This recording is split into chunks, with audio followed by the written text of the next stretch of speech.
Set to donate £100 million to Nigel Farage's Reform Party. If that's true, it would be, as I understand it, the biggest political donation in British history, and it would sure put rocket boosters, if you'll excuse the SpaceX pun, under reform ahead of the next election, wouldn't it? Elon Musk just sent shockwaves through the political world, dropping a revelation about Rayner that caught everyone off guard. Social media is already on fire, and the implications could be huge.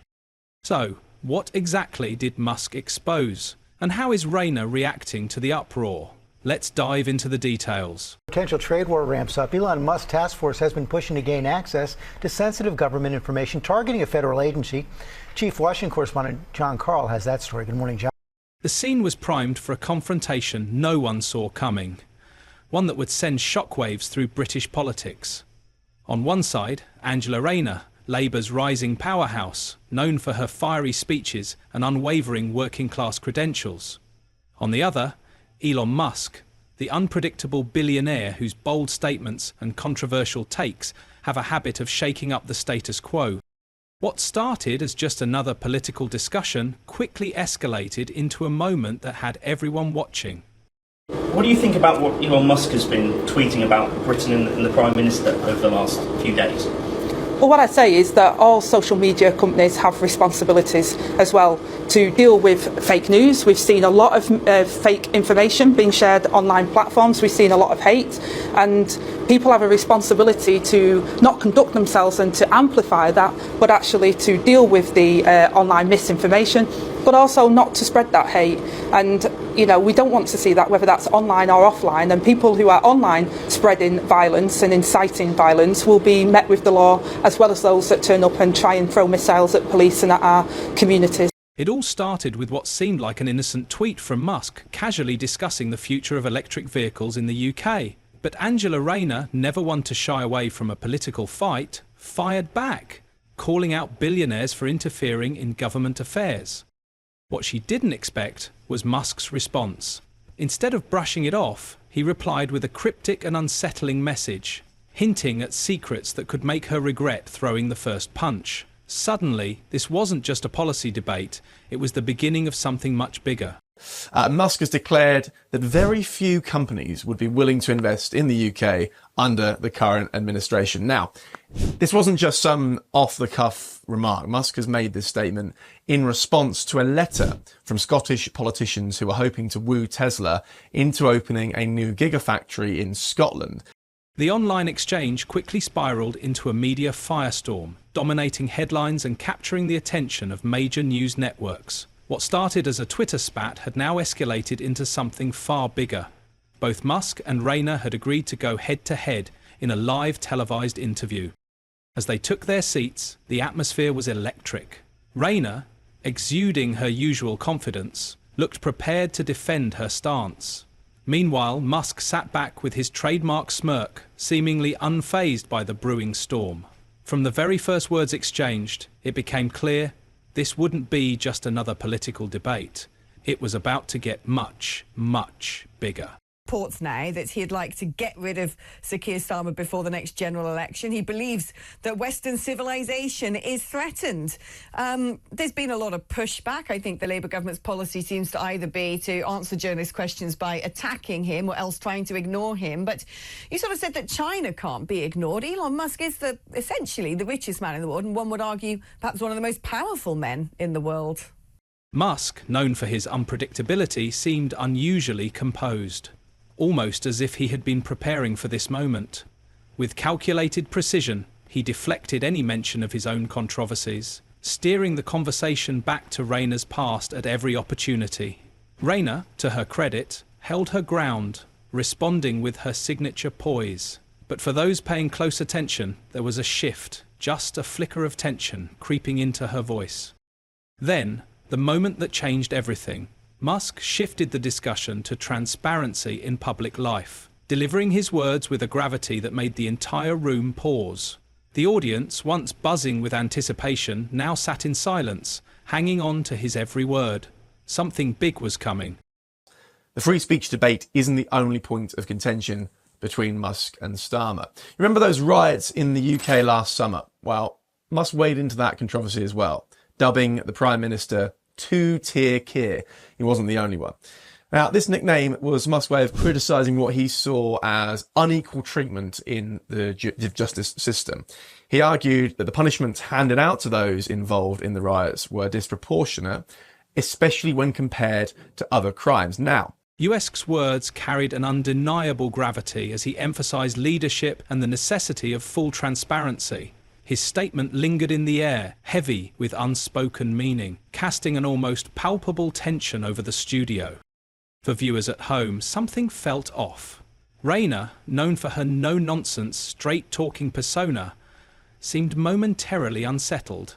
It was fleeting, barely noticeable, but for those watching closely, the shift was unmistakable. Musk's words had landed, and whether intentional or not, they had struck a nerve. He said, "I don't think anyone should go to the UK when they're releasing convicted paedophiles in order to imprison people for social media posts." Yeah, blimey. Talk about not pulling any punches. But this wasn't just Musk being petty. It actually speaks to a core issue that's been at the heart of his beef with Labour. It's about free speech. What secrets did Musk uncover that the public had yet to learn? As it turned out, in the weeks leading up to this explosive interview, Musk had been preparing behind the scenes. He had assembled a dedicated team of researchers, each tasked with scrutinising every aspect of Rayner's past. Nothing was left to chance. Public records were combed through, former colleagues were contacted, and her political history was dissected with forensic precision. Musk wasn't just here to debate, he had come armed with information.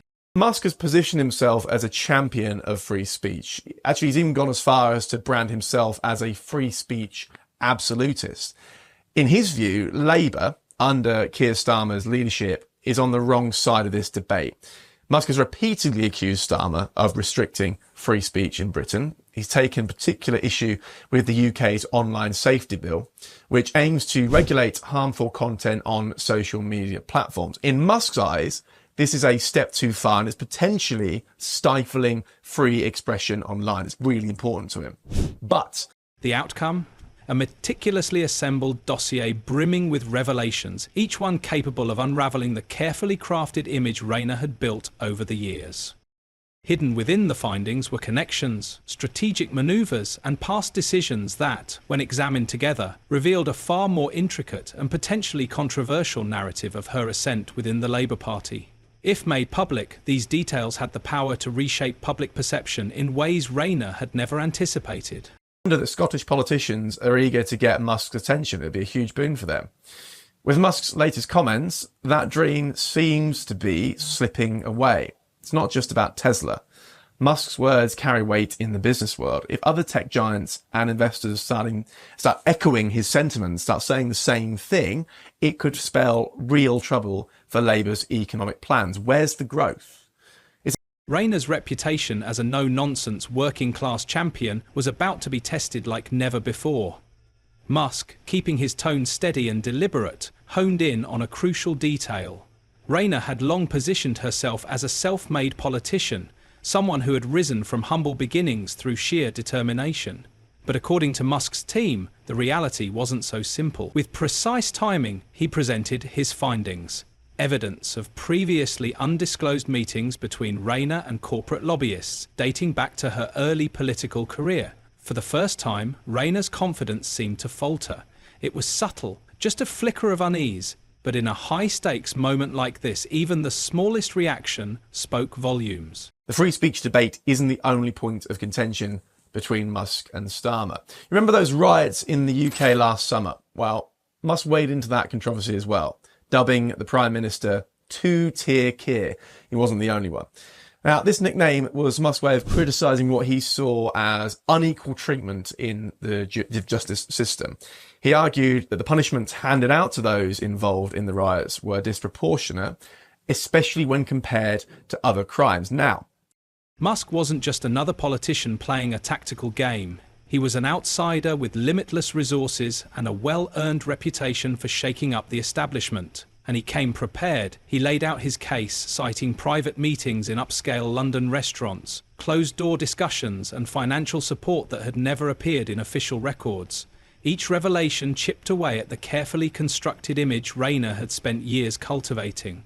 Sensing the tension, the host attempted to steer the conversation in a different direction. But Musk wasn't finished. He pressed on, driving home his point. The public had a right to know who truly holds influence over British politics. So Keir Starmer has made attracting businesses to Britain a central pillar of his economic strategy, at least in theory. With the UK facing low growth and the aftermath of some pretty hefty tax rises, which is putting it mildly, Starmer's been on a mission to woo international investors. So, having the world's richest man essentially giving your country's business climate a thumbs down, not exactly the ringing endorsement that Starmer was hoping for. Now, let's not forget what sparked this latest round of tension. The possibility of a Tesla gigafactory in Scotland. These aren't just any old factories. They are massive facilities that produce both electric vehicles and the batteries that power them. Huge. A gigafactory in the UK would mean thousands of jobs and a significant boost to the country's manufacturing sector. To her credit, Rayner didn't retreat. She fired back, dismissing Musk's claims as baseless conspiracy theories from a billionaire with too much influence and too little accountability. But something had changed. Her usual sharp, unwavering rebuttals felt slightly off balance. And for those watching at home, the shift in momentum was undeniable. By the time the interview concluded, the fallout was already unfolding. Political analysts scrambled to dissect the revelations, while Labour Party officials convened behind closed doors for urgent discussions. The question now looming over British politics. What did this mean for Rayner's future? Just a spat between a billionaire and a political party. It's about the future of free speech in the digital age. The challenges of investing, or rather of attracting international investment in the post-Brexit economy, and the delicate balance between regulation and innovation. So whether you agree with Musk or not, you think he's wide of the mark, one thing's undeniable. His words have power. They can move markets and influence public opinion. Rayner, once celebrated for her authenticity and strong working-class roots, now found herself at the centre of a storm. Labour supporters faced a dilemma: stand by her or demand answers. What once seemed like an unshakable image was now under scrutiny, creating uncertainty and division within her base. Meanwhile, Musk's reputation as an unfiltered outsider only grew stronger. His unconventional approach had shown just how easily even the most well-established political figures could be challenged. Whether people saw him as an agitator or a necessary disruptor, his influence was undeniable. As the dust settled, one thing became clear: the power dynamics in British politics had shifted in ways no one saw coming. Those comments, are not harmless. People remember them in the machinery. And of course, when we have the leaders appearing on the world stage, it's very likely, for instance, that members of the international press or members of the international community may well bring up those comments once again. And as you say, Alex, I think the video that's been doing the rounds this week is about a video from 2020 when Angela Rayner wasn't in Jeremy Corbyn's shadow cabinet. She was in Keir Starmer's shadow cabinet. Hey, and the should we deputy have a leader look of at the that opposition. vid? We've got that vid. Sure. Let's play it. Here we go. Angela Rayner, once a key figure in Labour's rise, now found herself in damage control mode. The revelations about her undisclosed meetings with corporate lobbyists had shaken the very foundation of her carefully crafted working-class image. The backlash was swift and relentless. Her approval ratings plummeted, and even her most loyal supporters began demanding answers. Labour's leadership, already dealing with internal divisions, now faced a difficult decision. Would they stand by Rayner and try to ride out the controversy, or begin quietly distancing themselves to limit the political fallout? The stakes had never been higher.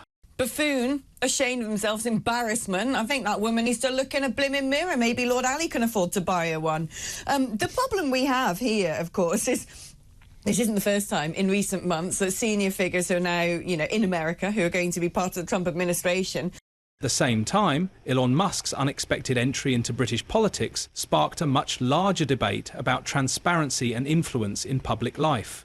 To some, he was a necessary disruptor, forcing uncomfortable truths into the open and challenging the political establishment. To others, his actions raised serious ethical questions. Should a billionaire have the power to shape political narratives with unlimited resources? No matter which side of the debate you fall on, one thing is clear. This moment changed British politics in a way that won't be forgotten. If you enjoyed this breakdown, don't forget to like and subscribe to the channel. We'll see you in the next video.